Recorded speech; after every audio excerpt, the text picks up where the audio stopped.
Okay, guys, take two. Let's go ahead and give this one a try and see if it's working. Guys, if you can hear me now, can you hear me now? It's one of those really cheesy commercials, right? Can you hear me now? Can you hear me now? All right, folks, I'm going to wait for you to jump on board. I know there's just a little bit of a time lag, and hoping that the sound is coming through at this point. All righty, just kind of waiting to see. And I'm going to go ahead and wait for some vote. Oh, you can hear me, Dawn. Oh, thank the Lord. Thank you, guys. Phew, let me tell you what, guys. It's been a bit of a comedy of errors behind the scenes here these past couple of days. And I can share this with you guys now because things are working right now.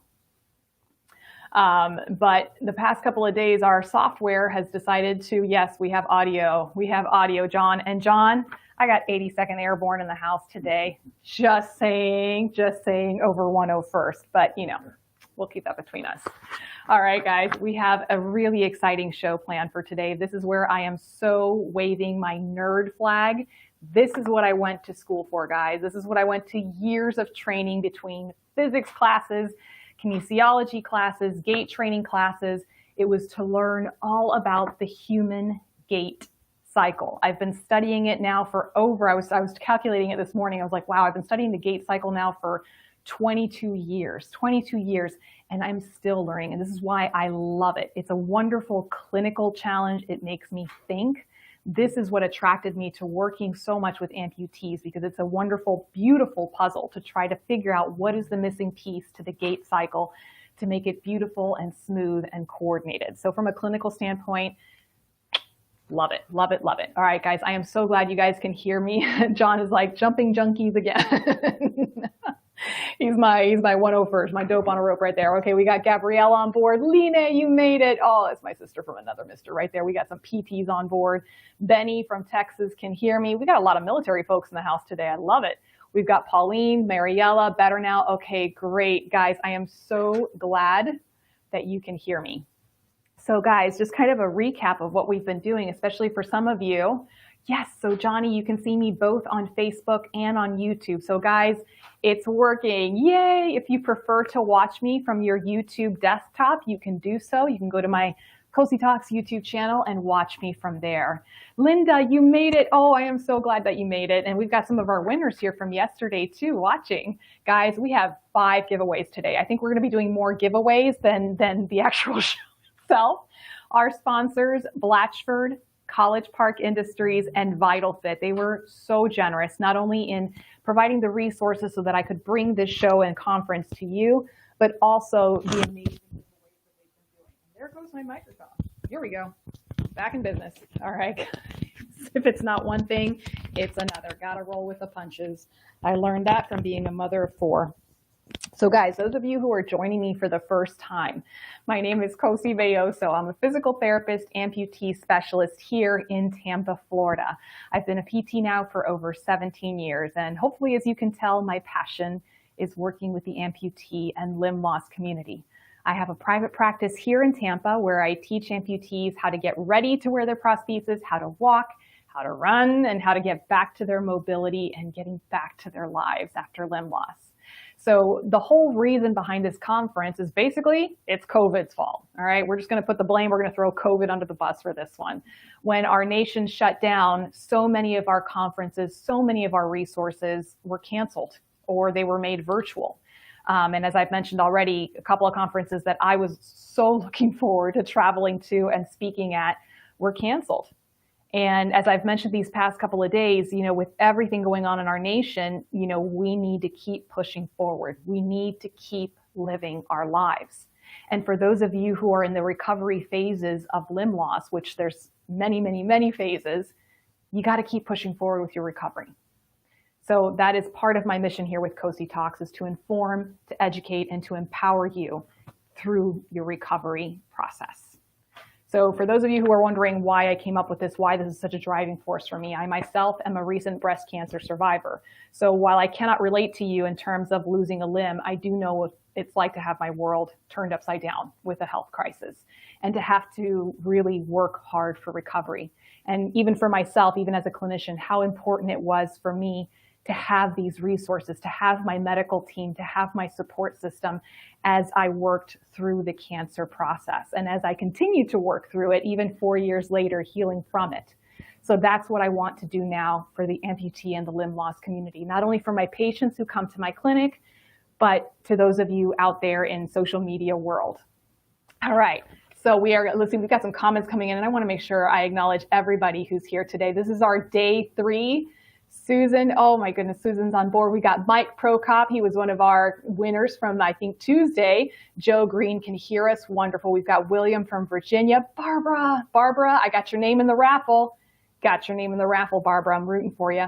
We got Kristen on board. We've got Johnny V from Poughkeepsie and the Cozy House. All right. Timmy's here. We've got Grant on board. Gabriella. Awesome. So guys, today, yes, on Tuesday, we talked about proprioception. What is it and why do we care? If you haven't seen that video yet, number 1, shame on you. It was a totally awesome video. Number 2, you can catch it on my Cozy Talks Facebook page. Yesterday, we talked about muscle, the anatomy of the muscle, the physiology of a muscle, how it really works. And guys, all that information I gave you yesterday came straight from my medical textbooks that are sitting right there. Not Dr. Google, these are reliable resources, okay? And I also showed you some exercises that you can do. The exercises from Tuesday, yesterday, and even today that I'm going to show you, these are part of the foundational exercises that I give all of my patients that come through the door. My above the knee, my below the knee, my unilaterals, my bilaterals, my hip disarticulations. Everybody gets these foundational exercises. And for those of you who are clinicians listening, any PTs, any prosthetists, any occupational therapists, these foundational exercises are great diagnostic tools that over the past 17 years and seeing patient after patient after patient do these exercises, I'm able to pick up on a lot of things, both from the socket, the prosthesis, as well as the patient alignment. And I'll be sharing some of that with you all today as well. All right, we've got Jim. Jim, hear me now from YouTube. Wonderful. We've got Bonnie from Tennessee. Robin, Robin, I'm so glad you could join us on your lunch break. Wonderful. Robin, you're going to recognize today's exercises because I put you through the gauntlet with these. So today, guys, we're going to talk about demystifying the gait cycle, okay? And this is something that I feel very strongly about for people to know when they come into my clinic because so many of my patients come in and they're so frustrated. They're frustrated because they've been trying to learn how to walk. They've been trying to get off the walker and the cane. They've been trying to get further than just the entry door to their house. And they can't figure out why they can't do it. And they keep putting the blame on themselves. And that breaks my heart. It's not you, it's the gait cycle. Okay. It is a beautifully complex gait cycle. Mark says, I look very Latina hoy. Bueno, muchas gracias, Mark. I like that. Thank you. All right, so let's talk about the official definition. Okay, try not to go to sleep on me here on this one, guys. The official definition of gait is a translator progression of the body as a whole produced by coordinated rotatory movements of body segments. No, I'm not with that.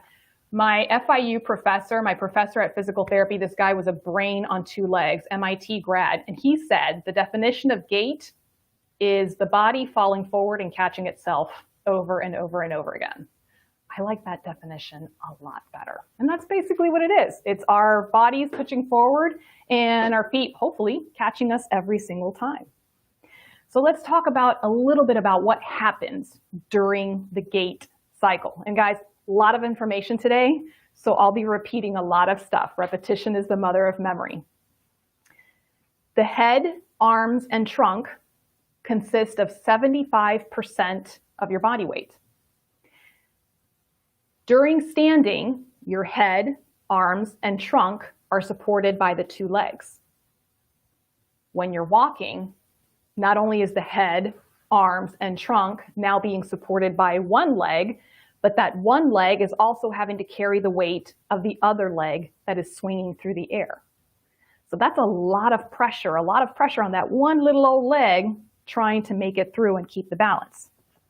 There are a lot of schools of thought, guys, as to how the gait cycle should be described, how it should be broken down and analyzed. And you know what? I am looking for my Satchfoot. We're going to use Mr. Satchfoot here for part of our demonstration. So the definition of a gait cycle is the time it takes for one foot to take a step, the other foot to step, and then that same foot to hit the road again, hit the ground again, okay? So I'm going to try to present it with my Satch foot here.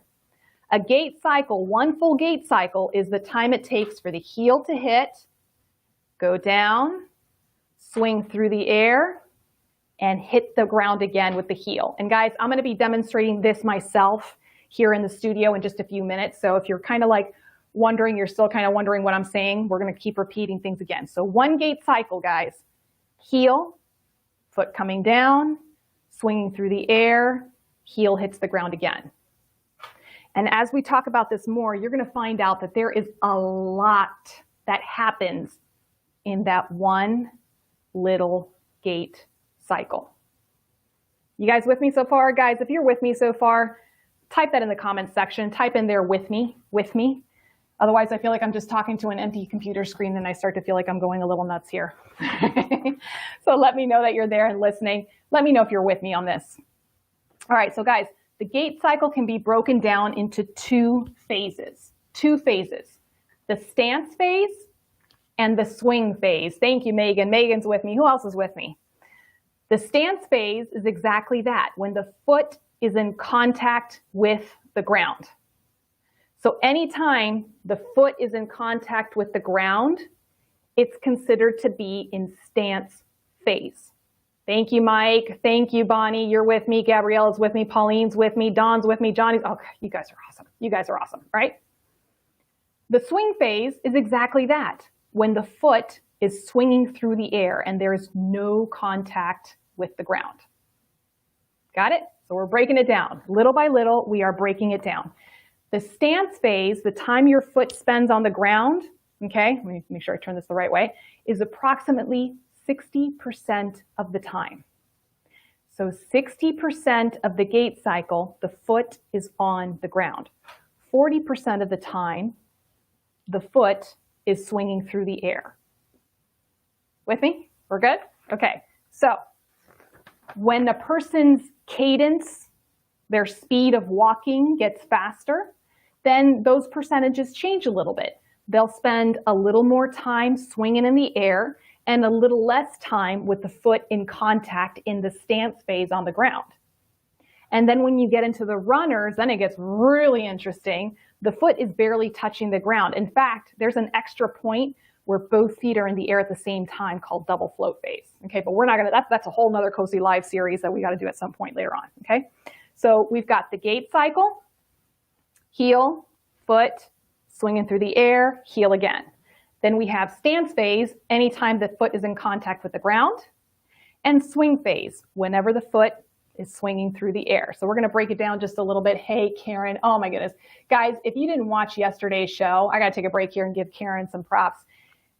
Karen is just one of the most beautiful people I've ever met. Every person who's been on the show, and then y'all haven't met Daymon yet. He's super cool. So excited for you guys to meet Daymon. Karen shared her story with us yesterday after she helped us demonstrate some really great strengthening exercises. And I can't thank her enough for sharing her story. Guys, if you didn't get a chance to watch her story, go back to yesterday's show, watch it. Beautiful story. So let's break this down into a few more pieces today, okay? She was great. Wasn't she amazing, Megan? And then Jessica on the first day. I'm really lucky. All right, guys. So there's different ways that you might hear your physical therapist or your prosthetist talking about your gait cycle. And yesterday I told you guys there's a lot of vocabulary, a lot of interesting terms that we use to describe a person's gait cycle and what's going on in the different phases. So you might hear me using some of this vocabulary interchanging because there's different schools of thought as to how it should be described. So any PTs and prosthetists listening out there, cut me some slack here because I come from two different schools of thought here. Let's start with the stance phase, okay? The first part of the phase is heel strike, and that's exactly what that means. Some people call it initial contact. Some people call it heel strike, and it's exactly that. It's when your foot hits the floor with the heel, okay? Now, at this point, when the foot is hitting the floor with the heel, I'm looking to see what's going on with the knee, okay? For my below the knee amputees, I'm looking to see how stable is their anatomical knee. Is there weakness there in the quadriceps and in the hamstring muscles? Is it giving it a nice stable hit on the floor, or is it wibbly wobbly, or is it popping back and forth? For my above the knee amputees, depending on whether they have a mechanical knee or a microprocessor, a computerized knee, will determine what their knee is going to look like when their heel hits the floor. So already from the get-go, you got a lot of stuff going on here. And your prosthetist and your PT, we've got you under a microscope at heel strike. All right, so let's move on. After heel strike, we've got loading response. Some people call it foot flat. I think foot flat's better. It just gives you a better mental image. So from heel strike to foot flat, okay? And it's at this point where the body weight starts to be loaded onto the foot, okay? And again, at this point, a lot of the muscles up in your thigh and in your hip are starting to work because they're accepting the body weight. This is where you need a lot of stability in these muscles, which is part of the strengthening exercises that we did yesterday to help with this stability. All right, you with me so far, guys? We've got heel strike or initial contact, foot flat, also called loading response. Then we have what's called mid stance, okay? And I'm gonna demonstrate it here in a few minutes. Mid stance is the foot is completely on the floor and the body weight is directly over the foot. This foot is carrying all the body weight, okay? This is where I'm looking at a person's pelvis to see if it's stable or if they're dipping all over the place, okay? I'm looking at their alignment to see if their prosthesis is aligned the way it's supposed to be aligned. A lot of stuff going on here. After mid stance, we have what's called heel off. Some people call it terminal stance. And that's exactly it. Think of it, just heel off. The heel starts to come off the floor. The weight starts to go to the other foot. Because remember, the other foot's also kind of doing its own gait cycle at this time, right? So let's recap that a little bit. Heel strike, foot flat, mid stance, heel off. With me so far? We're good? After heel off, we have what's called pre-swing. Some people call it toe off. And it's basically just that last part of stance phase before the foot leaves the floor. And at this point, pretty much all the weight has been transferred to the other foot. All right, I'm throwing everything in the kitchen sink at you guys today, so I'm gonna recap this right now, okay? So in the gait cycle, we've got the two phases. Stance phase, foot in contact with the floor. Swing phase, foot swinging through the air. In stance phase, we have heel strike, foot flat, mid stance, heel off, toe off. Yes, we're good?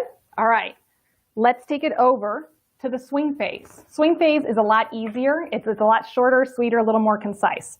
And it's basically the wind up for the soccer ball kick. That's kind of what it looks like, okay? So it's basically initial swing where the foot starts to swing through the air, mid swing where the foot is swinging directly underneath the body, and then terminal swing. So it's that point right before it hits the floor again, right before that. So things I'm looking at here in the swing phase, there's a lot of things we're looking at, but some of the things we're looking at is how is that knee working? For my above the knee amputees, if you have a mechanical knee, okay, you have to have a little bit more control in that swing part. You have to know just how much oomph to put into that knee to get it to swing out properly, but not too much and not too little. For those of you using a computerized knee, you have to learn to trust that knee because the computerized knee is reading with its sensors what's going on to adjust the friction as to how much to kick that leg out. Okay? For my below the knee amputees, if you have any problems with your knee joint, if you have any knee flexion contractures, tightness in your knee, you might run into problems here, okay? So let's kind of, woo. Oh, thank you, John. I appreciate that so much. Guys, I love hearing comments from you guys, so please feel free to throw the comments into the comments section. I love hearing from you guys. So let's just do a quick recap on this, guys. We're gonna do a quick recap. Gait cycle, right? Foot hits the ground, goes through, swings through the air, hits the ground again. That's one gait cycle. In one gait cycle, you have the stance phase and the swing phase. And here we go. Heel strike, foot flat, mid stance, heel off, toe off, initial swing, mid swing, end swing. I'm cross-eyed. How about you? So guys, there's 8 little steps in one gait cycle. Think about that. Everything I just described right now is one gait cycle. That's a lot going on there, guys. And guys, we didn't even get into, I just gave you the basic mechanics. We didn't even get into what is the ankle doing? What is the knee doing? What is the hip doing? What is the spine doing? What are the arms doing? What is your trunk doing during each one of these little 8 phases? There is a lot going on. Millions of dollars of 8 tiny little steps. That's a lot. There was one, Reggie Showers, he's been on my show, he's no stranger to this show, and it was interesting. He said once, he said, you know, with prosthetics and orthotics and everything in amputee world, we are trying to recreate divine design with man-made tools. And he's absolutely right, guys. This is a very complex gait cycle. So when my patients come in and they are so frustrated with this, this is one thing I try to point out. It's supposed to be a little frustrating, unfortunately, because there's so much going on. Now, does that mean there's no hope? Nope. That's why God created physical therapists. Okay, that's what we do. That's what we're here to help you do, is we're here to help break down the gait cycle to make it into bite-sized pieces that can be relearned again. And you guys heard from the Tuesday talk on proprioception, the brain's ability to relearn some of these skills, even after severe injury, is amazing. It's amazing. And the techniques are out there and it's possible. And some of these techniques we were describing on Tuesday, yesterday, and we're going to continue to talk about today. So how does one go about learning the gait cycle? Where do you begin? Where do you begin? And this is where I say, how do you eat an elephant? One bite at a time. And that's how you have to learn how to walk again. One small step at a time. Okay? So I think one of my favorite stories to tell, I have 4 children, 4 beautiful children. And when my oldest child was about 11, 12 months, I gave her a little ball. And I don't know if you guys remember this kind of a ball. It's a ball and it has a bunch of shapes cut out of it. And then the child has to get the shape and put it into the right shape so it goes inside the ball. So there's a star shape, a circle shape, a square shape, a triangle shape, right?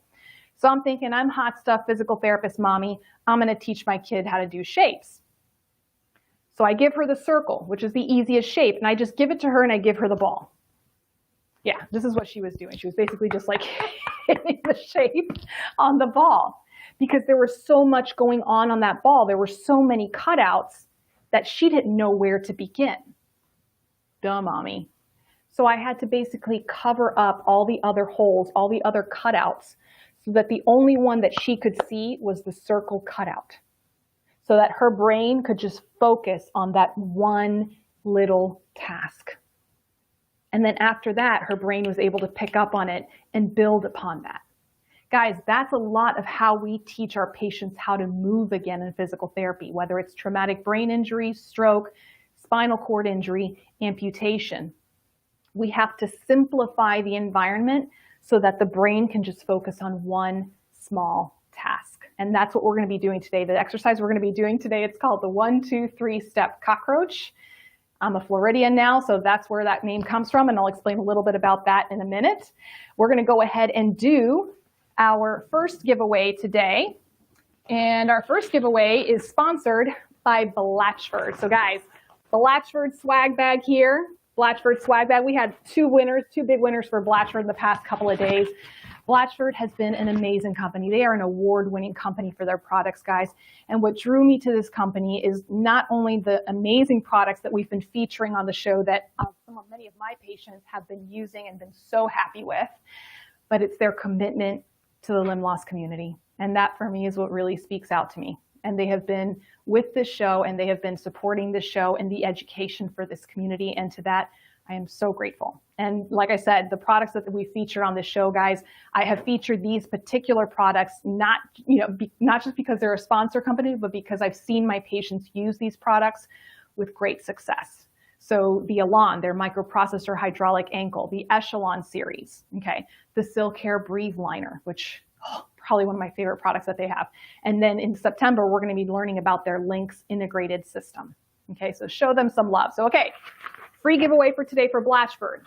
Go to their Blatchford Instagram page. And on one of their posts, you need to post hashtag mobility made possible. And I know Kristen's listening for me, so Kristen's going to probably post that link for you guys so that you can go to their Instagram page and post hashtag mobility made possible. There we go, Kristen. Thank you so much, girl. You are ahead of the ball. First person to post that is going to win the Blatchford swag bag, and there are a lot of goodies in here, and I need to mail this off ASAP, otherwise I'm going to keep it. All right. So guys, while we're waiting for that winner to come in, I'm going to go ahead and move the chair around, and I'm going to demonstrate the different parts of the gait cycle just so you guys can have a little bit more of a visual. Picture's worth 1,000 words, so we're going to try that out. So we're going to move a couple of things here real quick.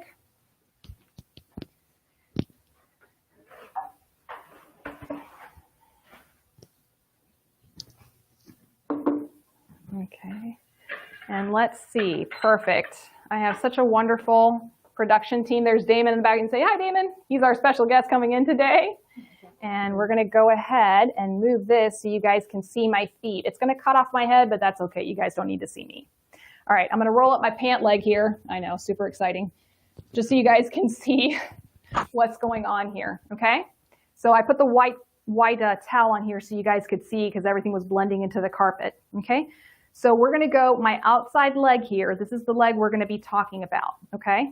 So when my left leg, heel strike, foot flat, mid stance where the body weight goes completely over the leg, okay? And at this point we go into heel off, and as you can see I'm putting the weight into my other leg, toe off, pre-swing, mid-swing, so my foot is swinging underneath my body, terminal swing, and then heel strike again. Okay, so I'm going to walk it through it one more time, guys, just one more time. Heel strike, foot flat, mid-stance, heel off, toe off, initial swing, mid-swing, terminal swing, heel strike again. That is the equivalent of one gait cycle. So as you can see, a lot of stuff going on, guys. Okay, and I think, hang on, let's see, I think we've got our winner. Glenda Sample. Glenda, you are our winner today for the Blatchford giveaway. Congratulations, Glenda. If you could please send me your address through either my Instagram, Cozy Talks account, or to my Facebook Cozy Talks account, and we will be sure to mail you your goodies. Guys, we're going to take a 1-minute commercial break. We're going to set up the studio. Daymon is going to be showing us our exercises for the 1, 2, 3 step cockroach, and I promise you, you are not going to be disappointed with this exercise despite its name.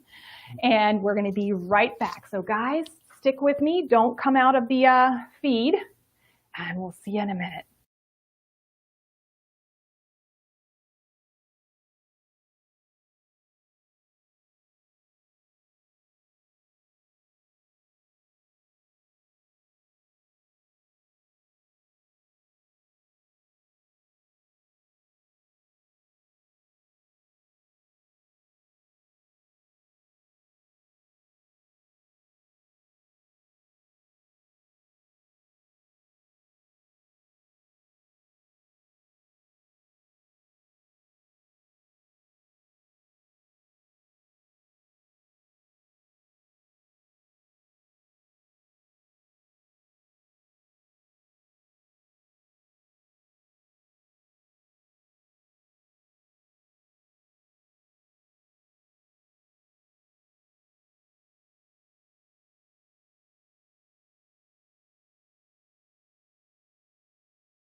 Okay, guys, we are back. Gabriella, don't worry if you don't have Instagram. We've got another couple of other giveaways here. All right, guys. So we're going to go ahead and adjust the camera a little bit. Damon, if you want to go ahead and guys, I apologize for cutting off Damon's head here. We're going to be meeting him later. But I want you to be able to see what's going on with his feet. Guys, check out, I mean, I don't know if you can see his leg. It is the coolest cover ever. Like, that is just the coolest cover I've ever seen. So cool, so cool. So guys, if you can hear me, thank you, Mark. Oh, you just saved my gait cycle diagram. Oh, that's awesome, Karen. Okay. I know it's kind of tough when you're doing social media presentations to figure out how can we do the visual demonstration, because there's so much that can be learned by just watching. And usually I give this talk in live in front of people so they can really see what's going on, and I'm jumping all over the room and demonstrating these different steps. So we had to use our imagination just a little bit here. Good, Karen, you can hear me. Guys, if you can hear me, can you just throw that into the comments section? We can hear you, because sometimes these microphones like to get a little cranky on me. So Damon has graciously agreed to help demonstrate for us today the 1, 2, 3 step cockroach. And guys, I mentioned before, for my clinicians that might be listening out there, sometimes I will see a patient walking up and down the parallel bars and I see gait deviations everywhere. I can tell that things are going wonky with their gait, and I have a tough time sometimes puzzling out what is coming from the socket, what is coming from the individual themselves. And breaking it down into this a lot of times not only helps me start teaching the patient good habits, but it also helps me figure out, oh, okay, you know what, we need to check the alignment here with the socket, or we need to work a little bit more with quad, hamstring, glute strengthening. So it's a wonderful diagnostic tool as well. And guys, it's not just for the beginners. And this is something I really try to bring forth. So many of my patients actually that come into my clinic, they've been amputees for quite some time, sometimes as many as 4 or 5 years, okay? And they've developed, some bad habits with their walking, and it can be reversed. It can be reversed. Can we ever make it perfect? No, but guess what? Even those of us who have 2 anatomical legs, we don't walk perfectly, but we can get as close as we possibly can. All right, guys, I'm going to go ahead and get started. So on Tuesday, we talked about doing the square up is to start training our brain to bring our feet closer together, to start feeding our eyes, our vestibular system, our proprioceptors as to where our feet need to be in space. Damon already does a pretty darn good job of doing the square up, so I'm going to put my foot in between his, and he's all nicely lined up and ready to go. When I do the first step, and I don't know, the reason why I use this white rug is so you guys, or white towel, so you could see. There's actually a sticker of a bug right there in front of him. I don't know if you guys can see that. It is actually a bug. And when I first started, I used to just put an X on the floor. But then I went to this conference and the physical therapist drew a cockroach. And it was the best visual ever, because then he would tell the patient model, stomp on the cockroach. And if y'all have been to Florida, our cockroaches are like man-sized and they fly. So it's real easy to want to go ahead and stomp on a cockroach in this area. So that's why I like to use this visual, because it really it gives a person a great visual. So what I'm going to have Damon do, and as you can see, I'm having him take his first step with his prosthesis, because I want the brain to understand that the prosthetic side, that is the strong leg. It can become the strong leg. He's going to take a half step. And the first thing I tell my patients to do is to aim for the cockroach, or in this case, the butterfly sticker. So he's going to bring his heel and stomp on the butterfly and then take it back. That's it. Super simple, right? Remember how I said we got to simplify the environment? So he's going to do that again and take it back. And at this point, guys, I've already done the adjustments prior to the show beginning, but I'll adjust the step. And I only want it to be a half step. I want it to be as simple as possible. So he's going to do that again and again and again. And guys, many of my patients, especially those that are first starting out in my above the knee amputees, we repeat this for a good 10 minutes, okay, before they can actually aim for the butterfly consistently. So we're going to go ahead and just do a few repetitions there and back and there and back. And at this point, I'm looking to see, is the foot going too far out? Is it going too far in? Okay, there's a lot of stuff I'm looking at here. I'm looking to see what's going on with the knee. Is the knee nice and stable, or is it a little wibbly wobbly? Okay, so once the person is able to consistently hit the cockroach with their heel several times. Then I kick it up a notch. I take it a little bit to the next level. And I start getting nitpicky about what's going on with the knee, okay? For my below the knee, and I'm exaggerating, Daymon does a beautiful job, so he doesn't have much to correct here. So let's take it back. Go ahead and take it back to square up, okay? So I guide them through it, and we do bend the knee, kick out, and stomp there, okay? And then take it back. Bend the knee, kick out, stomp on the, there you go. So guys, for my below the knees, this is where they have to exhibit a lot of control here at the quads in the front, hamstrings in the back. Is their knee stable? Do we need to work on? For my above the knee amputees, those of you, and guys, let's just do, I haven't done a COSI poll today, and I'm always doing COSI polls. How many of you have a mechanical knee? How many of you have a microprocessor knee? If you guys don't mind putting that information down there, I just want a curiosity to see what we're working with here. For those of you who have mechanical knees, this is the part where you have to learn to pull back on your leg to lock that knee in place.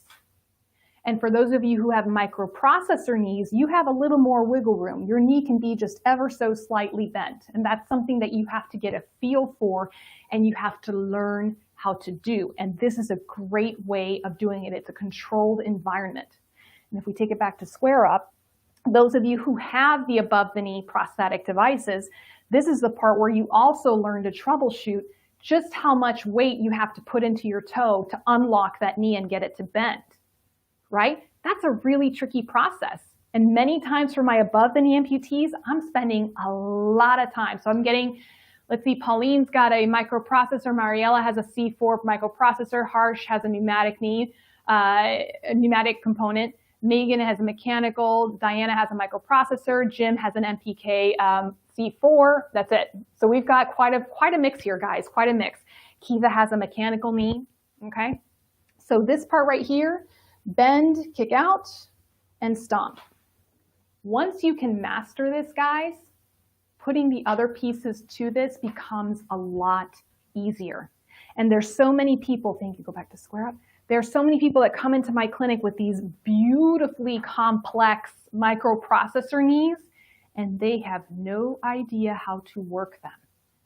This is where it begins, right here. And I get nitpicky because this is what makes it nice and smooth. And I have people repeat and repeat and repeat again, and we see results.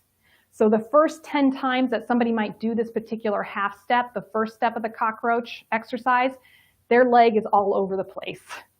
But then they hit one just right. And then they'll do 5 bad ones, and then they'll hit another one just right. And then another one just right until it becomes consistent. Once it becomes consistent, then I move them to step 2 of the cockroach, okay? So here we've got, I don't know, we got a beetle, what is this, Daymon? Beetle, butterfly? Stink bug. Stink bug. Oh, then we definitely want to stomp on that one. Right? So we've got one bug here, we've got another bug right over here. You guys see that kind of dark spot right there? So Daymon's gonna start off with the first half step, and then he's gonna come through with his left leg, his sound side. Okay, we're a little bit cramped here, guys, for space, so I do apologize for that. At this point, I'm adjusting the step length to get the step length just right. Daymon can probably take a bit of a longer step, but we're running out of carpet here, so we're stopping here. And again, I stop the person here. Oftentimes, people want to keep moving forward, and I'm like, no, no, no, no. Breaking it down, okay? Want to give the brain as little to have to think about at one time so it can be done properly, okay? And I'm looking to see, can the person stay like this stable? Daymon's doing a great job, but there's many people that when they get to this, they start to fumble a little bit and they start to go over to their sound side. So it means we need to build more stability, more confidence in the prosthetic side. Is this making sense, guys? Guys, if any of this is making sense, or if this is kind of setting off any light bulbs for you, throw that in the comment section for me. Let's go ahead and take it back to square up and we'll show them a couple more times. Okay, and again, back to square up every time. Come on, Daymon, there we go. All right. All right, we're gonna do a half step with the right, and then stepping on through with the left. Good. And then I take people back. I don't let them come to that third step just yet, okay? Half step with the right, come on through. Good. Back. And I get nitpicky. The heel has to hit here, okay? Because the brain is learning just how long of a step to take. And we don't want to learn new bad habits. We want to learn good habits. R says he's on the flow. We got William May saying yes. We got Bonnie saying it's helping. Glenda saying makes sense. Good, guys. We got Rhonda on board saying makes sense. Good, guys. Glad. And guys, a lot of times with my patients, this is the part where I see some beautiful light bulbs going off and they're going, oh, especially with my above the knees where they're going, this is what it's supposed to feel like. This is why this knee costs so much money, because when you use it right, then it feels real good, okay? So we're going to do that a couple of more times. Damon's going to go half step and then step 2, and then go back to square up. And again, we're working the entire time, guys. We're working proprioception with the square up. We're doing with step lengths, and he's doing it beautifully, okay? All right. And this part, once again, guys, there are times where I have spent the entire hour just doing this with my patients. And the reason why I say that to you guys is because it's so easy to become frustrated when you don't see progress right away. This takes time to build this, and it takes repetition after repetition after repetition. The good news is once you have that repetition, once you start to build those new neural pathways into your brain wants to do the good habits, okay? And unlike muscle strengthening, so yesterday when we talked about muscle strengthening, we said you should only do muscle strengthening on a particular muscle group 2 to 3 times a week because you need to let that muscle rest and heal. For this one, I tell my patients they can do it and practice it till the cows come home, okay? This is the exercise I send home with my patients, that and the proprioceptive exercises from Tuesday. These are the exercises that the more you repeat them correctly, the better you do. So let's go ahead and kick it up to step 3, and I'm going to scoot back just a little bit. And we've got ladybug and moth here that are going to get stomped on right here. And you guys laugh at me, but let me tell you, it makes a difference when you know what you're stepping on. All right, so we've got step 1, 2, and then he's coming back here. Now, if you notice, this is the first step he's going to take, first full swing step, he's going to take with the prosthesis. So a lot of times the folks are so excited about taking that third step that they just swing that leg out there, and it's like, nope, got to control it, send them back to square up. So we'll go back. Okay, and again, we're still doing a half step with the prosthetic side, half, whole, and then whole step there. And then I have them stop. Now, Damon, again, he's doing a beautiful job, but so many times people are like, well, I can't stop. I want to keep moving forward. And it's like, stop. How stable are you? Can you hold this position?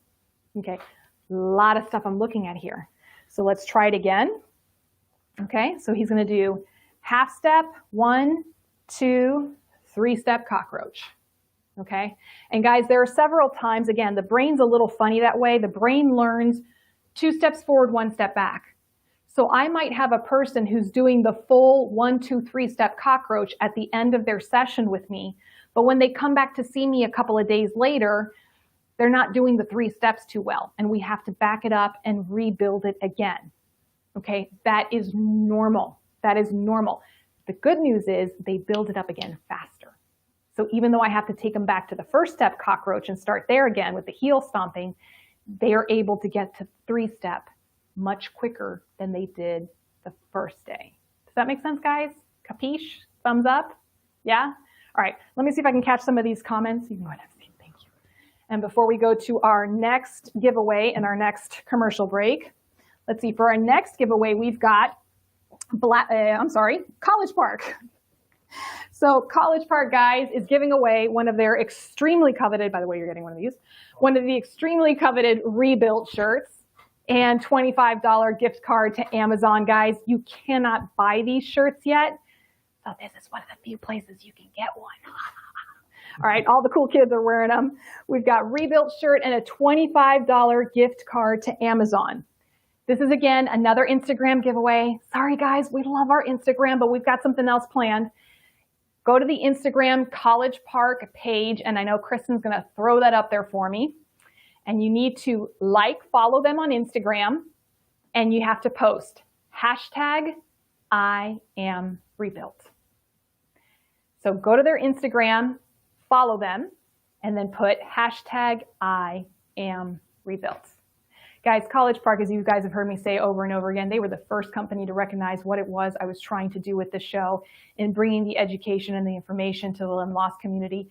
And they have been unwavering in their support. Not to mention they have amazing, amazing prosthetic components. They have the Soleus, my personal favorites, Soleus, True Step, Sidekick, Stubby. They've got something really cool planned for October that I can't talk about just yet, but I really, really, really, really want to talk about it. But we're going to be talking about it in October.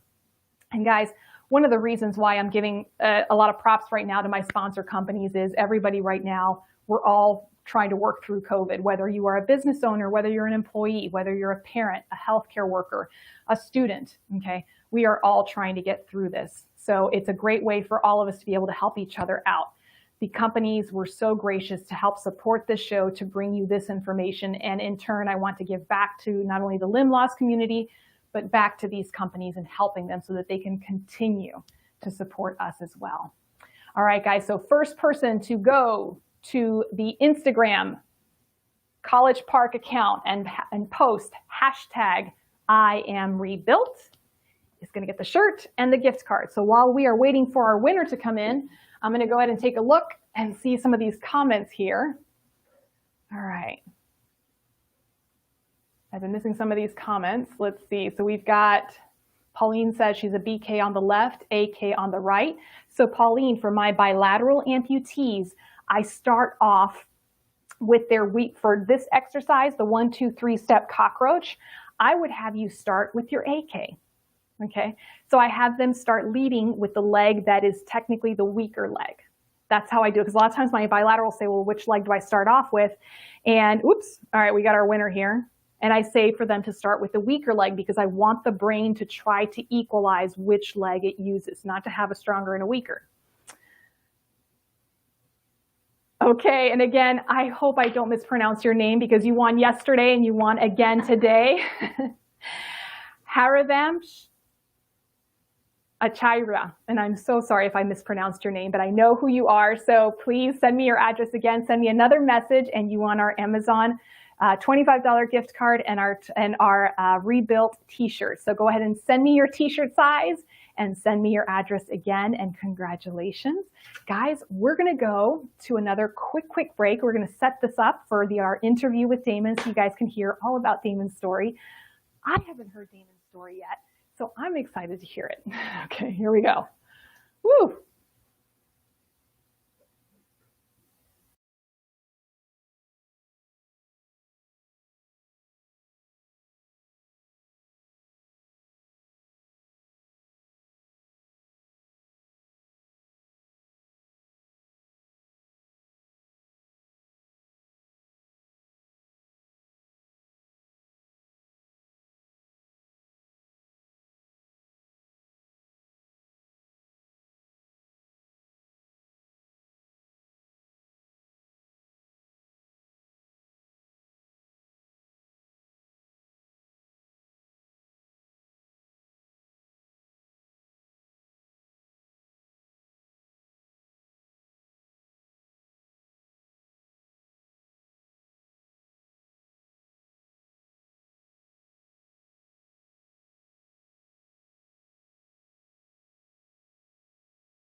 Okay, guys, whoops, we got to do adjusting the screen a little bit. We do not want to cut off Damon's head again.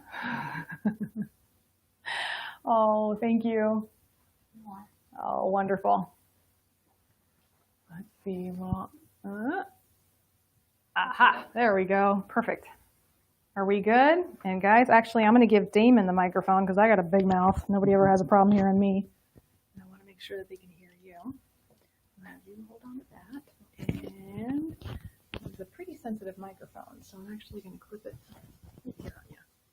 All right, guys, we'll do a little bit of a sound check. Can you guys let us know if you can hear us? Or actually, Damon, you should start talking. Hello, can you hear me?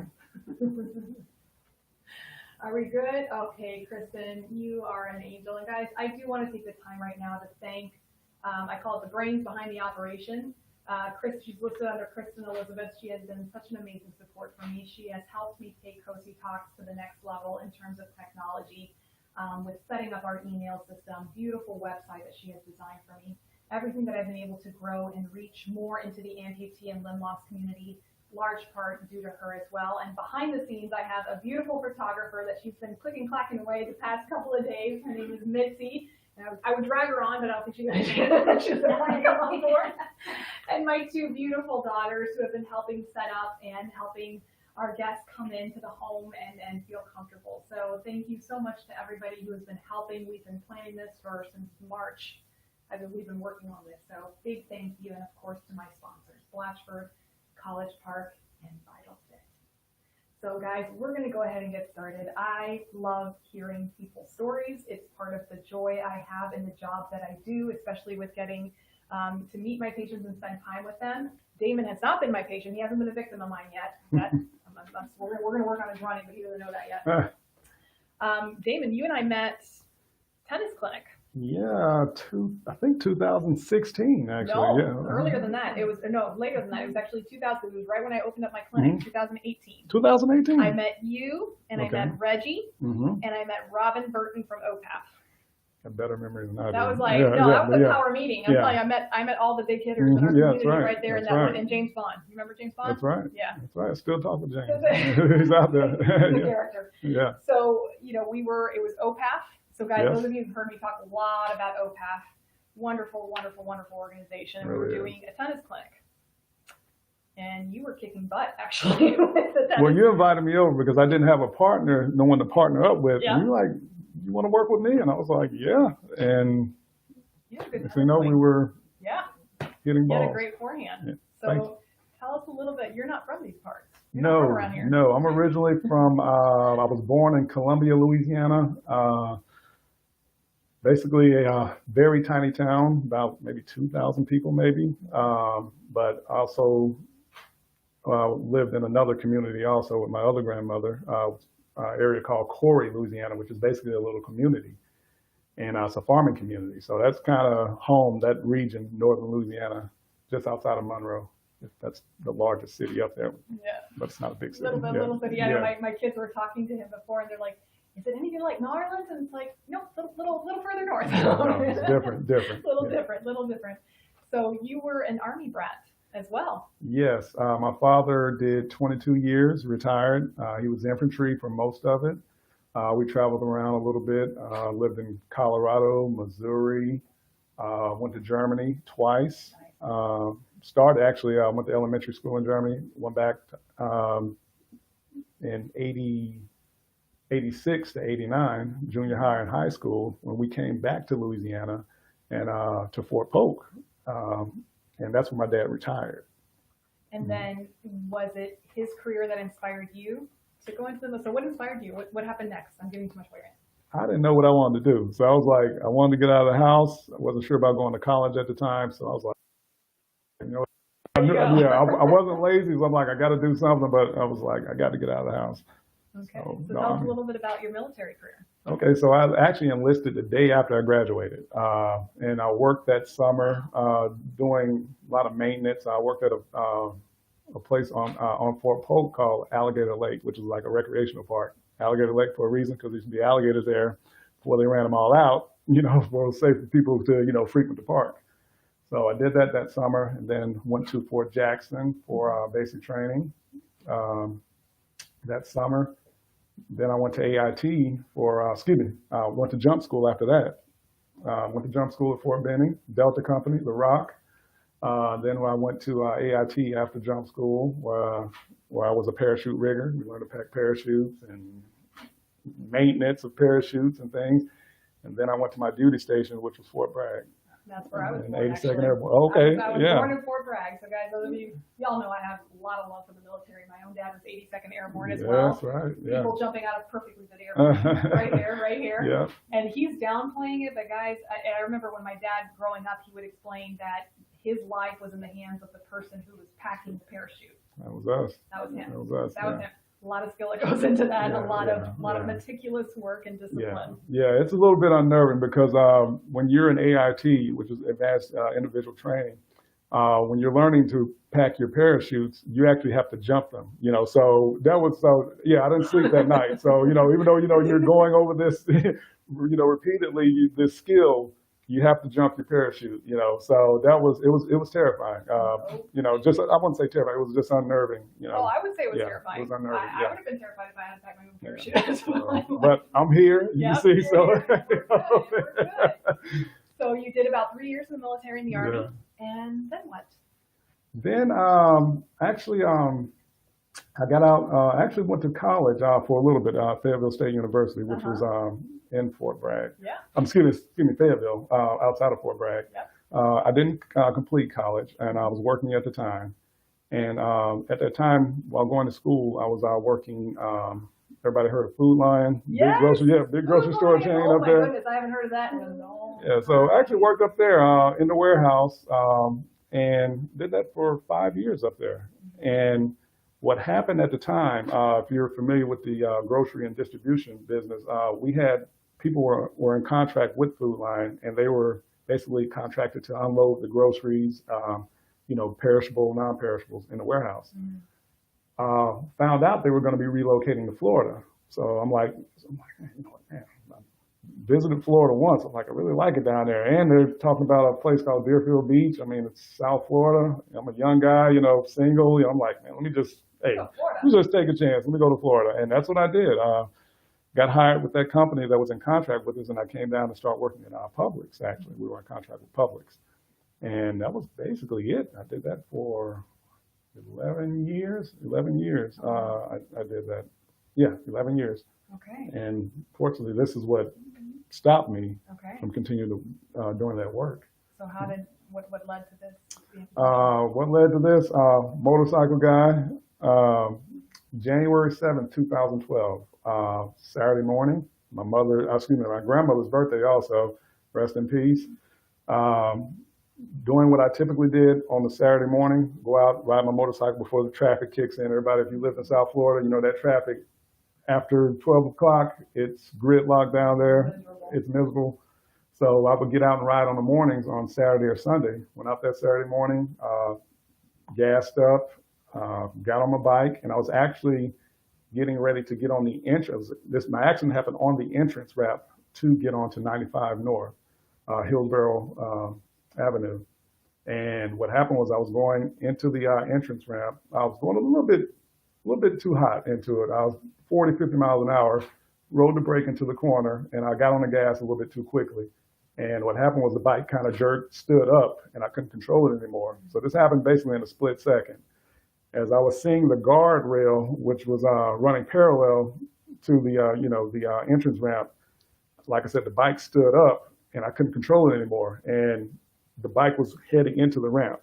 And like I said, this happened in a split second. I said, let me jump off this bike. I jumped off the bike because if not, looking back on it, this side probably would have been crushed my leg because the bike actually never hit the ground. I learned this later. The bike never touched the ground. The bike rode the rail the entire time, and it was standing up. And you would have been in between. Yes, I would have been in between. And I didn't realize at the time until later when I found out the bike never even touched the ground.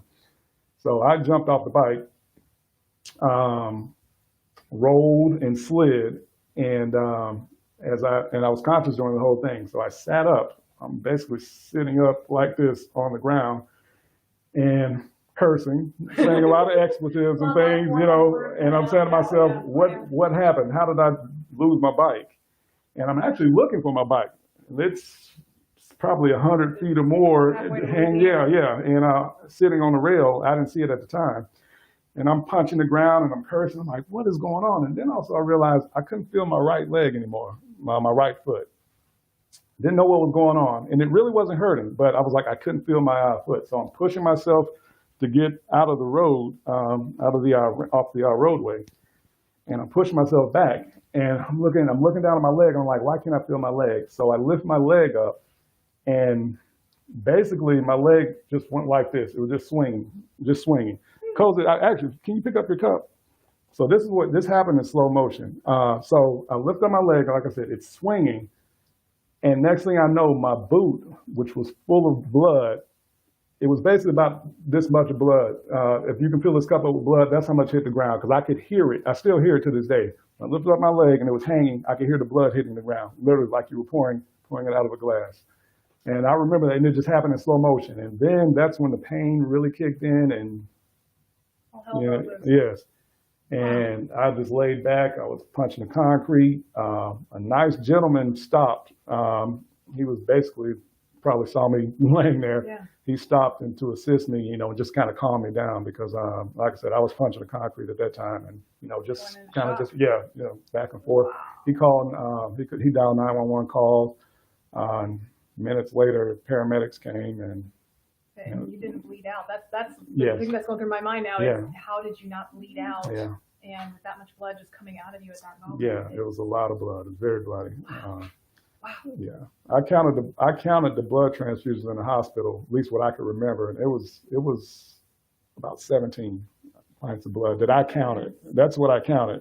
That's not including the surgeries themselves. That's what I counted. Each time they came in there to give me blood. Yeah. That's a lot. That's a lot of blood. Guys. That's a lot of blood to have pumped into you afterwards. We've got some comments rolling. Some people saying, "Yeah, it's a terrifying story." Har says, "Strong man, keep going on." Crazy story that those of us that ride motorcycles can all relate. Guys, and this is not because Jessica was also a motorcycle accident, my guest on Tuesday. How many of you had, if you guys don't mind putting that up there for us, how many of you had motorcycle-related accidents that led to your amputations?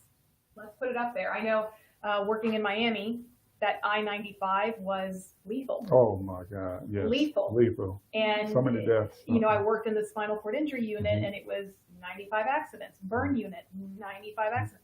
Motorcycle accidents off of 95. That was a scary. So how was your recovery? How many surgeries did you have to go through? So I think I went through 3 surgeries in the hospital. So let me say that initially they saved my leg. They initially saved it. So what happened was, about a week later into the hospital stay, I started losing circulation in that leg. I didn't know it at the time until I got into the business, but they actually performed a fasciotomy on the medial side of my calf. I didn't know what it was at the time. I just thought it was like, what is this big open wound doing down there? But they had performed that. And like I said, I actually had a little bit of feeling and sensation in my foot. I could move it. I could sense cold and hot. But the vascular damage was so bad it got worse as I was in the hospital. And the doctor performed another procedure. Didn't really do much. And then it got worse. It started to go downhill even more. My surgeon at the time said, look, he said, we can continue to have these surgeries, but he said, I can't guarantee it. But he said, you're going to probably lose his leg eventually. He told me that. Me thinking at the time, I was like, but he said, you'll be walking this year. And he also told me that. The pain got so bad, I gave it some thought. Actually, a couple of days went by, about a day and a half went by, to where the pain was like, I can't tolerate this anymore. I mean, the way I describe it is, you holding one end of a towel and somebody else holding the other, and you just start twisting it. And that's what it felt like. It was just this twisting pain, and it was getting tighter and tighter and tighter. And that's what it felt like. And I could not sleep. It was just unbearable. I wouldn't wish that on my enemy. And I said, you got to take this thing off. I told him, you got to take this off. And without a below knee. And guys, the procedure he's describing is fasciotomy, and this is something that we deal with a lot of in traumatic injuries. You have the fascia, which is a nice thin layer underneath your skin. It's a very thin, paper thin layer. And when you have a traumatic injury like Damon's, what happens is blood starts to collect in under that layer. And the problem is it gets tight. really, really tight. It's called compartment syndrome. And what happens is it starts to kill the tissue because it's so tight, it's compressing everything, and you're at risk of losing the leg. So the emergency procedure is called a fasciotomy, where basically they slash it open. It's not a very graceful looking procedure, I'll tell you what. It's not very graceful looking. If you've ever watched that Grey's Anatomy show, there's quite a few of those that they do in there, and that's how it happens. They slice it open, blood comes pouring out to release all of that pressure in an attempt to save a leg. And it's painful, very, very painful. Yeah. So, wow. So we've got some of the comments coming in. So Mariella had 15 surgeries. Oh, wow. Gabriella's was diabetic related. Rasheen was a scuba diving accident.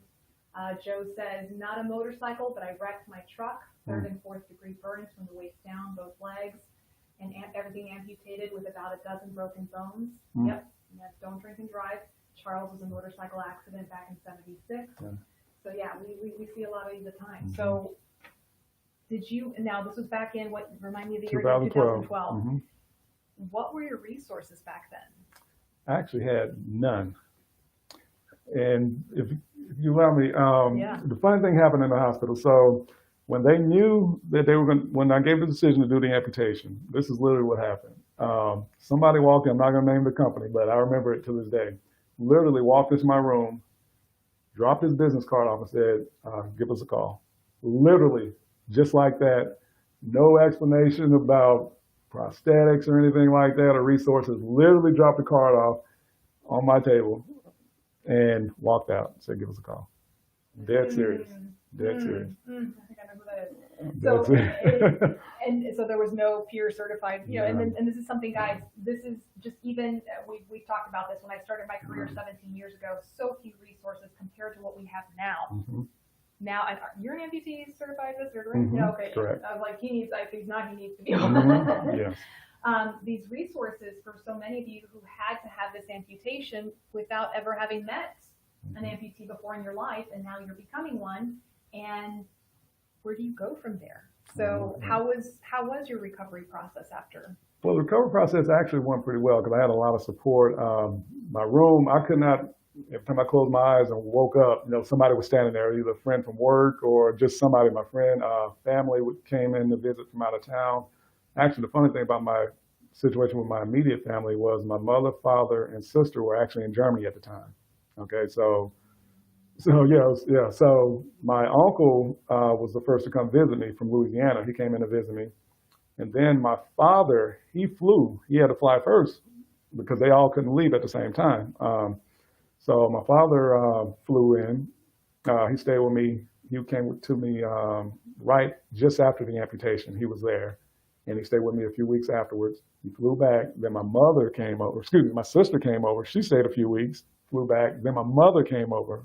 You know, that's a good thing. Yeah. Not all at the same time. And during that time, though, while my mother was there, that's when my grandmother passed. So that's why I kind of, you know, but she passed during that time also. So it was pretty sad. But yeah, it was an interesting year, to say the least. Yeah, the year of the. Yeah.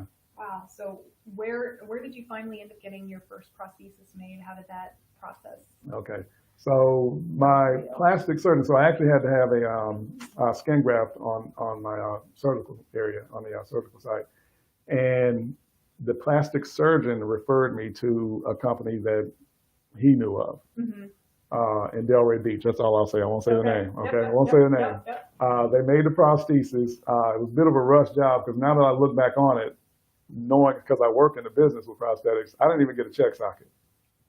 I didn't. They measured me a few times, came in there, you know, put some weight on the socket, but I didn't take the socket home. So that's what I mean. So I didn't even take the socket home. So it was kind of a rush job because also too, my insurance was about to, you know, lapse also. So it was kind of a rush job. They made the prosthesis. I didn't know any better. I was just happy to be on 2 feet.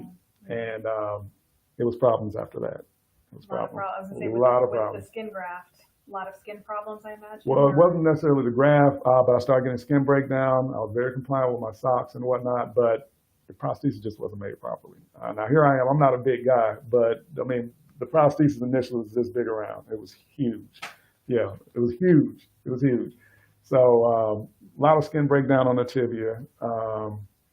I wore it actually till the end of the year. So I got my prosthesis around, it was actually the day after Memorial Day. I got my prosthesis.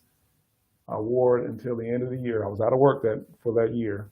Wasn't able to return to work and ended up getting terminated, because I couldn't return to work and do my duties. So I got a job working security. I was working armed security at a high-end, very rich people. I was doing security. So I did that. And just imagine me a security guard who couldn't stand up but a few minutes because I had an ill-fitting prosthesis. So it was troublesome. It was very difficult to do that job and stand for long periods of time and even walk because my prosthesis just wasn't fitting properly. Thank God I got insurance at that time. Working with the job, I got insurance. I started looking around. Said, "This can't be it. This can't hurt like this. I'm hoping this is not the way my life is going to be as an amputee." So I sought out another company because they were close to my apartment, and I went in. They talked with me, were more involved, educated me about the prosthesis, and they made a better prosthesis. They made a better prosthesis. Was it perfect? No, but it was night and day compared to the first one. So what eventually brought you here? Because you're local now in Tampa, and I'm going to let you talk a little bit about your work with West Coast. Yeah. How did that happen? How did that eventually happen? Okay, so what happened was the company that made my prosthesis, that made the second prosthesis, they offered me a job after, I'd say, about 2 months. They offered me a job. But the funny thing was now that I'm thinking about it, prepping for this right here, I think the reason why they asked me for the job was because what happened was they said we need a script. So I said, I can go get the script.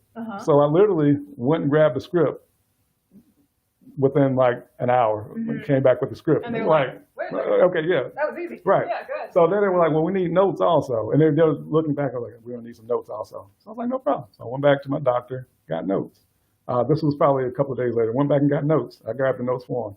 This guy's fast. So, so this ties into the story. Yeah. So they make the prosthesis and they're putting one and two together. I'm like, hey, this guy, something's correlating here. Yeah. So they say, hey, how would you like to, visit patients and, do a little bit of marketing for us? And I was like, pay is better than what I'm doing with security. Absolutely. Yeah, so I ended up getting hired by them, by this company in South Florida.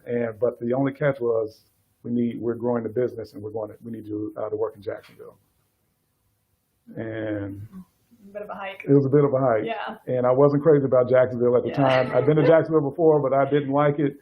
So I was like, what the heck, I'll do it. And went up there for 2 years. It was actually a great experience working up there. I ended up loving Jacksonville, but we ended up getting laid off. The offices got closed. Yeah. Just say we grew too fast. And next thing you know, I'm out of work now. One of my coworkers at the time knew who was actually working for the company, but in another location here in Tampa. He was actually working in Tampa. He said, hey, there's this great guy who owns this company. You should send your resume to him. He said, his name's Greg Bauer, works for West Coast Bracelet. He owns West Coast Bracelet Limb. I was like, man, I was like, you know what? Yeah, because I said, I really enjoy doing this work, helping people out, and, doing these visits, and marketing. So I sent my resume in to Greg and got a call from him about a week or two later, an email, wanting to meet, and kind of the rest is history. The rest is history. Yeah, so here I am. And those of you who are local Tampa folk, you probably have heard of West Coast Brace and Limb. Really great. They got several locations, very convenient, and really great prosthetists. I've had the chance to work with a couple of their prosthetists and their orthotists. Good people, people. So how is your work now with them? Let's see. Basically, my title is patient care liaison. So I do marketing for the company. I do a lot of work with the SNFs. Also do the peer visits because we are contracted through the hospital. They need somebody in there basically like pre-surgery a lot of times, and sometimes I may have to be there an hour before the surgery. So I'm available for that, and they're not obligated to us, but I'm the first amputee they see, and it kind of relieves them, of obviously the surgery that's about to unfold, kind of relieves them, gives them a little sense of, hey, this guy's doing it. I'm going to be okay. Yeah, you and know? it's certainly a much more graceful introduction than just here's your Yes. business card. And Right. how many of you guys had that experience? And I know that unfortunately this is not the first time that when you were getting ready for your amputation in the hospital, that you didn't have that support, that you didn't have either a peer visitor, someone like Daymon, someone that you could talk to who was an amputee and could give you that perspective. How many of you were not able to receive that? I'd love to hear your comments in there just to kind of get a feel for how many of you did. And then how many of you did have a positive experience? How many of you did get the benefit of having a Daymon come talk to you and show you what it is that you would be capable of doing later on? I want to hear your comments in the comment section. Gabriella says, great story. Thank you for sharing and doing what you do. And that's not all you do. No, do a little bit of community work. We have a group called Without Limits Amputee Support Group.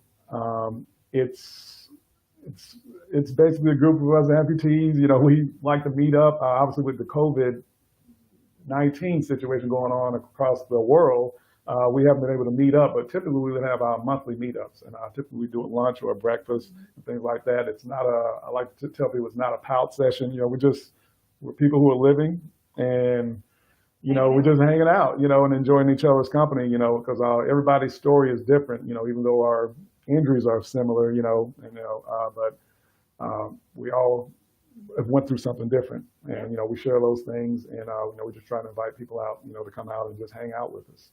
And I know that I've sent several of my patients. I was like, you need to go talk to Daymon, because for me, guys, when my patients are becoming more independent with their prosthesis, there's the rip the Band-Aid off moment, and that's the moment where I have to push my patients to go out into the community and start practicing their skills, and that is really scary. So that's why I've sent definitely a couple of my patients over to you, because it's a comfortable way to go to somewhere in public and figure out how to maneuver the parking lot, how to make your way through a restaurant, how to figure bowling. You haven't been bowling. Yes, well, we haven't been bowling yet, not with this group, but our company has, yes, we have sponsored some bowling. So really fantastic work, and I love your support group on Facebook as well. There's always uplifting messages there that I like that you post almost every day. So let's see. I've got some comments that I want to get in here. Okay. So Megan says, it happened to me. I got the business card. Michelle says, I did not have that. Leanne says, last year, a week after the amputation and rehab, we saw someone that left a card and a package. Didn't say much. Pauline says, I had no one for a year and I felt so alone and isolated. Megan says, I haven't met anyone. My prosthetic leg is a bit of a nightmare. Bonnie says, I didn't see, even though I had a prosthetist, I didn't see him until 6 weeks after into rehab. Let's see. William says he had a very positive experience. The prosthetist came to see me right after the amputation. Let's see. Mariella says, I had an excellent support provided by the Gators AMP in Gainesville, Florida. I love me my Gators AMP in Gainesville, Florida with Andrea. She's our occupational therapist that heads that up. Yep, and Jim says the Amputee Coalition Peers Visitor Program. So guys, you know I'm going somewhere with this. For those of you who are at a certain point in your recovery from limb loss, and especially those of you who had experiences similar to Daymon where you did not have the support, this is a way that maybe you can think about moving forward. I know that a couple of my patients have gone into the peer visitor training program offered by Amputee Coalition, and it's been a great healing process for them. It's been the ability for them to be able to give back and to give someone else that support that they necessarily didn't receive. So I'm always a huge advocate for people trying to do that. And also going out of your comfort zone. So many times you feel isolated, you feel alone in what you're going through. And it's hard to kind of go, especially if it's a group of strangers, people you might not know, and join a group, even a social group or a support group, where you can hear you're not the only one going through these problems and hear ways to help you solve them, especially those of you who might be having problems with your prosthesis and you're not sure if you're with the right prosthetist or you're not sure if you're with the right physical therapist. And you can start getting input from everybody else. Okay, and then taking it an even step further, guys, and then I promise I'm going to do the next giveaway. This is a good first step on how you tell whether or not you have the right clinician. If the prosthetist goes in there, drops the card off and walks out, you can leave the business card there. Yeah. Okay? If the prosthetist comes in, brings his business card, introduces himself or herself, sits there, talks to you, gets to know you, that's the prosthetist you want to call when it's time to do your prosthesis. So just something out there, I'm putting it out there because so many of you ask, how can we know if we're choosing the right prosthetist? So Damon, I'm going to kick it back to you. What advice would you give someone? What is some of the advice that you give folks when you are seeing them right before their amputation? The main thing I tell them is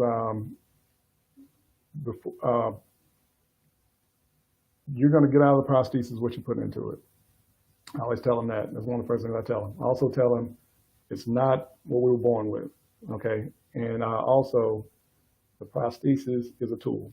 And if you look at it like that, you won't be so disappointed, because some people have this,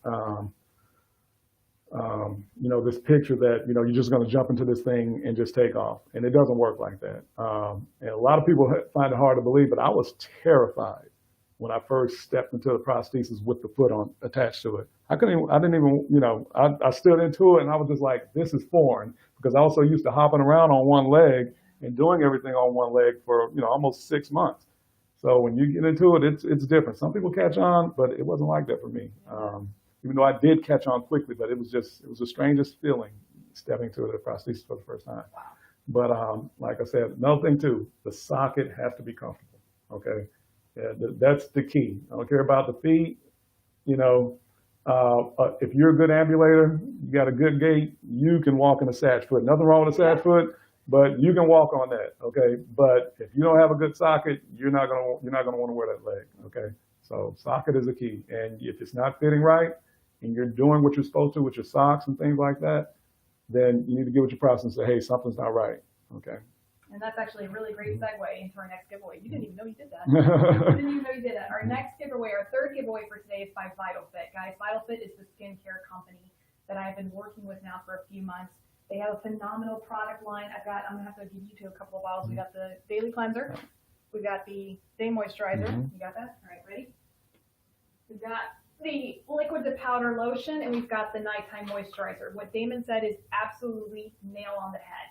You could be walking on a wooden satch foot and a door hinge for a knee. If your socket fits well, you're good to go. Your socket doesn't fit well, you're dead in the water. In your socket though, that skin has to be healthy. If the skin is not healthy, you got nowhere to go from there. And this product line is specifically designed for amputees, for diabetics, to help with the bacteria, to help with the odor, to help with sweat, friction, shear force. And we are going to be giving away another, I love this, another 4-part line today. So, ready guys? Get your mouse button and click fingers ready. Kristen is going to post the website address to VitalFit, okay? And they have a series of really great instructional videos talking about the benefits of all of these products. There is a very handsome gentleman who is given the information in these videos. He has been on my show. He is a 22-time Paralympian. He is an above-the-knee amputee. He is a prosthetist himself. And his name is, that's what you gotta tell me. All right, so go find those videos, guys, and find out who is the name of the amputee, prosthetist, Paralympian model that is given the videos on the VitalFit website. And while you're at it, you might want to watch these videos. He gives great descriptions about the products and how they can help. I'm gonna do this. All right, so guys, post it in the comment section. First person to post it in the comment section is going to win the 4-part series. And then we're going to move to the grand finale. We've got the 2 big raffle giveaways. So while we're waiting, I'm going to scroll through some of these comments here because we've got a lot of great comments that rolled in. Let's see. Gabriella says, today is my 1 year. So I'm assuming that's your 1-year anniversary, Gabriella. 1 year celebration of life. That's how I see it. Michelle says, they came and saw me after the surgery. Don't remember anyone coming, and they came when I was in rehab. Mike says, I talked to an amputee before my surgery who helped me to decide to do it. And he ended up being my prosthetist today. So awesome. You had a good support system there. Let's see, I'm trying to scroll here. Let's see, Rasheen says, there was no time for me to have any counseling. After the surgery, the occupational therapy lady visited and told me that I wouldn't be able to do. Then I asked if I'd like to see a priest, thought I was going to die. Oh boy, some definitely traumatic experiences here. All right, so Karen says, God bless you. Mine was done 2/7/2020 and trying each and every day. Karen, I'm so glad that you're here then with us. Let's see, we've got, Karen says, enjoying your story, and of course, I've heard of you. Nice to know you and share your story with all of us. You're welcome. You're welcome. Okay. Oh, thanks, John. Let's see. Jim says, the more you take to learn your prosthesis, the better you can communicate with your prosthetist. Oh, okay, we got our first. All right, another big winner. Hara is our, actually, wait, I'm trying to see. Hara is our winner. Greg Menino, yes. Greg Menino is our Paralympian, 22-time Paralympian prosthetist, above the knee amputee. He is the one in the instructional videos in the Vital Fit website, guys. Go check it out. Really great product. So send me your address and we will send you your 4-part skincare line. So Damon, you're going to be helping me out with this one. All right. So guys, the virtual stamp card, right? So you guys know I wanted to make this conference fun. I like things to be fun. So you guys know when you go to a conference and you get those stamp cards? Yeah. And you got to go to each booth and get your stand and you get a raffle. So we kind of came up with a similar thing. So there's actually quite a few papers. They're tiny, but there are a lot of papers in here of all the people who submitted their virtual stamp card when they signed up for the Cozy Talks email subscription, which you can do that off of my website. So the people, we're going to have two big winners, two big raffle winners. They're going to win from College Park, rebuilt t-shirt, okay, and water bottles, the Blatchford swag bag, which is the swag bag that is full of goodies, 4-part skincare line from Vital Fit. I'm throwing in one of my really cool Cozy Talks mugs, all the cool kids can out of it. And I also snuck in there a $25 Amazon gift card. Nice. Guys, there's a lot of stuff in this raffle bag, and we're going to have two big winners. Damon, would you do the honors? Pick out a name for us. All right. I got tiny pieces of paper. There were so many names. Let's see who we got. Who we We got? have... Oh, Raymond Vasquez. Raymond, I hope you are listening today. You are winner number 1 here, winner number 1. And we're going to put this name over here so I don't lose it. It's a tiny, tiny name because there were so many. But to have space, I had to put them away. All right, ready? Gotta mix it up. All right, go for it. Ta-da. Go for it. Let's see. Ready? Who you got? No way. He was put in twice. Oh, God. What are the odds, right? Okay, really, I need to mix this up better. I really need to mix this up better. All right, ready? Promise you I didn't jury rig this. Here we go. I'm gonna close my eyes. Yeah. All right, who's our second winner? And we had Susan Corrigan. Susan, I think I saw your name in here somewhere. Susan Corrigan is our second big raffle winner. Congratulations, Susan. So Raymond and Susan, I'm going to try to contact you, but if you can contact me first, send me your t-shirt size and send me your mailing address so that we can send you lots of goodies. You're going to be getting a big old box of goodies. It's awesome. All right, guys, we are going to be wrapping things up. Greg Menino, now Greg is the most popular guy on the stage right now. He's all over. Oh, you like the knight in shining armor? Thank you, Linda. Yeah, that's my little, right in the background there behind you. Yeah, he's my little knight there. Thank you. Guys, I just want to say, first of all, huge thank you to my sponsors, Blatchford, College Park Industries, and Vital Fit. I could not have done this without your support and all the members of the team. We've got Eric and Laura from College Park. We have Mark from Blatchford and Chris and Jamie from Vital Fit. You guys have been so wonderful, so supportive, and I have truly enjoyed working with all of your teams. My tech support, Kristen, love you. We've got Mitzi here with my photography, my beautiful daughters, and everybody who is helping, and then my 3 incredibly special guests, Jessica, Karen, and Damon. Thanks for having me. Thank you so much for sharing your time and your story with us My pleasure. today.